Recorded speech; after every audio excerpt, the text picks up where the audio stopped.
ధర్మశాల వేదికగా భారత్ ఇంగ్లాండ్ల మధ్య ఆఖరి టెస్ట్ మొదలైంది. టాస్ గెలిచిన ఇంగ్లాండ్ జట్టు బ్యాటింగ్ ఎంచుకుంది.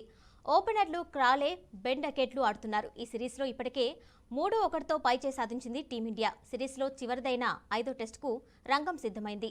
ఇవాళ ప్రారంభమయ్యే ఆఖరి మ్యాచ్లో భారత్, ఇంగ్లాండ్ జట్లు తలపడనున్నాయి. అన్ని రంగాల్లో పటిష్టంగా కనిపిస్తున్న భారత్ సిరీస్ను 4-1తో ముగిస్తుందా? తాము నమ్ముకున్న బజ్బాల్తో ఇంగ్లాండ్ రెండో విజయం అందుకుంటుందా అనేది ఆసక్తికరంగా మారింది.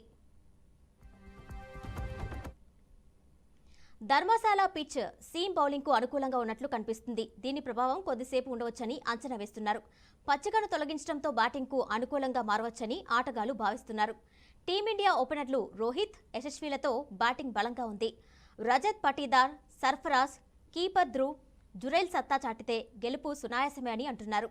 జడేజా, అశ్విన్ ఫామ్లో కొనసాగుతున్నారు. బూమ్రా బరిలోకి దిగుతూ ఉండడంతో టీమిండియా ఫేస్ మరింత పటిష్టంగా మారింది. సిరాజ్తో పాటు గత మ్యాచ్లో రాణించిన ఆకాష్ దీప్కు మూడో పేసర్గా అవకాశం ఇస్తారా, స్పిన్నర్గా కుల్దీప్ను ఎంచుకుంటారా అనేది చూడాలి.